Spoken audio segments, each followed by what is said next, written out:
we cannot place our full trust in the professionals that we have. That is my discussion at this point in time. Now, in this age and time, there are so many persons who are endeavoring to take up positions in society. Unfortunately, the theory of survival that we follow is called survival of the fittest. That means persons who are endeavoring to be professionals in different fields will miss the, the foundation for peace and happiness that is offered only in the other theory of society. Let me break that down. We must, in order to be functional professionals, not by name alone, but actually making society move in the direction of hope and peace and happiness, we have to acknowledge what is already there, uh, arranged by Mother Nature. We cannot concoct our own understanding of how people should live.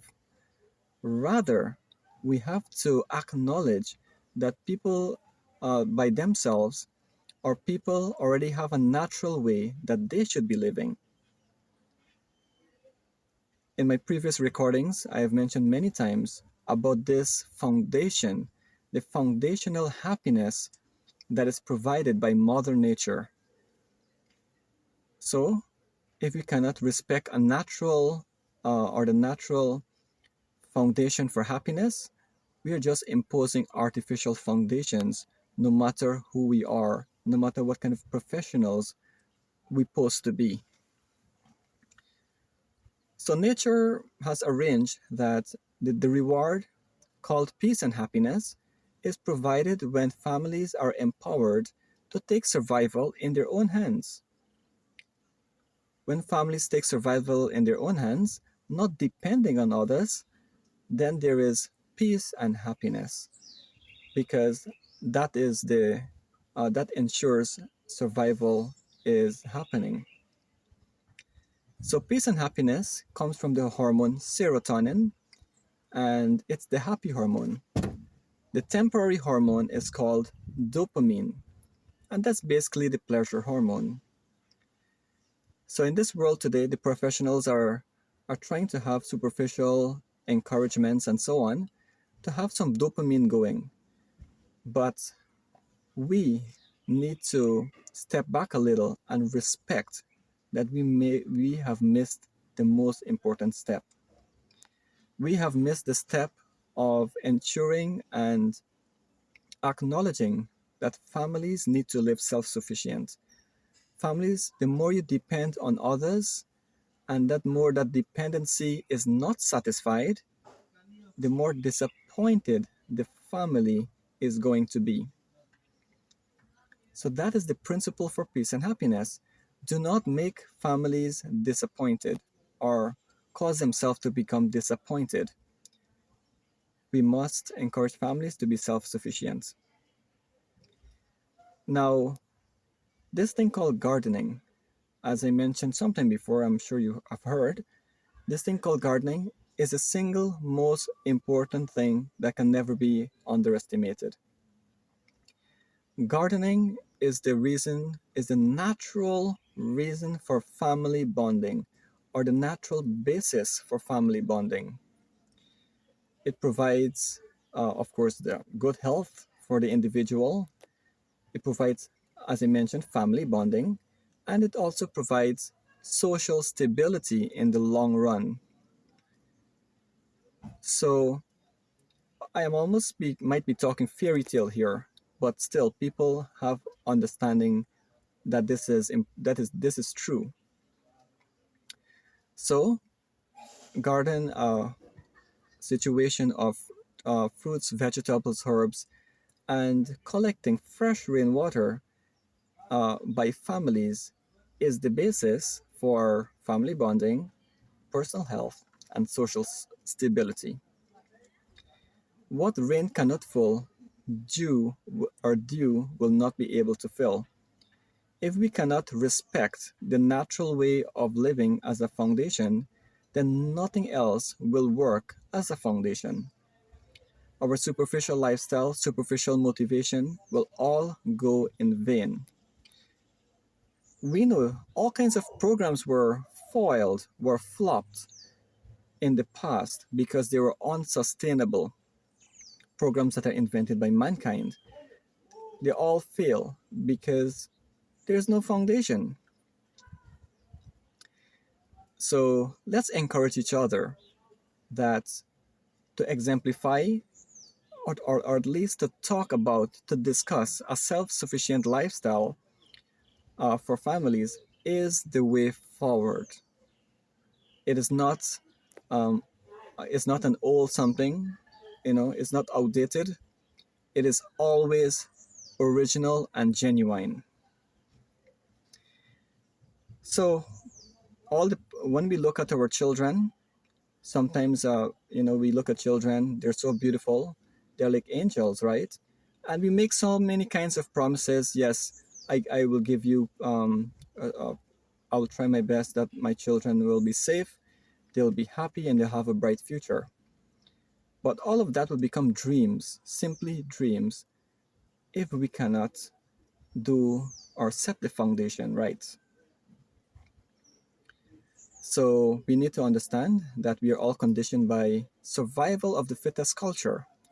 And as such, we must learn and realize the dimension of equal survival opportunity and the foundation of self-sufficient lifestyle.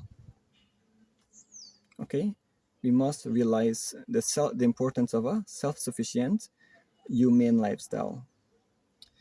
So this is the world that we're living in, and I'd like to talk about in specific instances of when we cannot trust professionals or how they think, being conditioned in their respective fields. Okay, so the first thing I'm going to talk about is okay, let me start off with health. So when you go to the doctor, right, the doctor will obviously, they will not talk about the right kind of remedies, horrible remedies, or they will not be exemplifying the right lifestyle.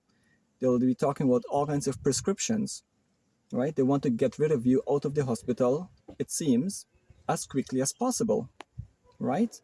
There's no deep connection where they feel that you need to go on a natural diet. Don't give up encouraging healthy plant-based eating. They don't have time for that as far as things seem. So that is in the medical world where we cannot trust the professionals there ultimately. Yes, relatively we trust them, but not ultimately on a preventative basis. Next, let me bring in education one time. So when you go in a school now, they talk about grades, right? Grades basically means an opportunity for the business people to see somebody who can work under them, and so their business will develop.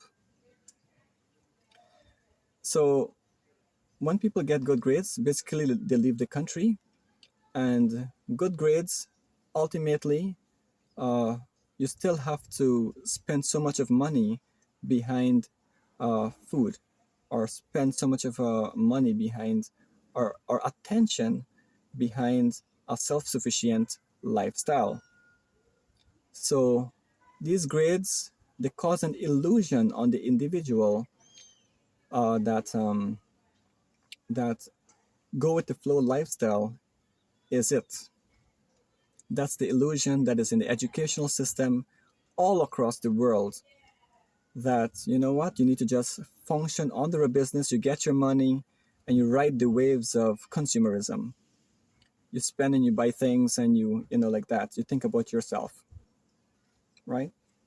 So that is for schools, and of course our children, when they finish their studies at high school, which will be middle school, then they are left on they feel they must depend on some business to get something. They're not able to use uh, information and experiences, knowledge and experiences, to have uh, a beautiful garden, uh, to help with family bonding, good health, and social stability before you get a job. So this is the irony of education, where people say the more educated you are, the happier your life will be. That's the irony. Irony means the expectations, the reality defeats the expectations, right? So the reality is that you are more miserable than ever before being educated than what you're expecting. So we must empower our students. We must teach them the natural way of living, and so that at the end of high school, which is uh, the child has attained a good age, they should be able to function and make their homes dynamic, bonded, and together and healthy. So that's it about education. I'll talk about in the line of counseling or leadership. So when you go to a counselor now, the counselor will say behavior modification. The counselor cannot set the right lifestyle to inspire the individual that he or she can become wonderful citizens, right? Citizens that do not have to depend all the time because their survival foundation has already been achieved. So there's something, as I said, called behavior modification or habits modification, where they superficially impose on individuals how to live. So, what rain cannot fill, dew will not be able to fill. If people cannot live and be empowered behind the right lifestyle, then uh, trying to artificially change their behavior is not going to work. It's going to be a waste of time, waste of money, waste of programs, millions of dollars down the pipeline.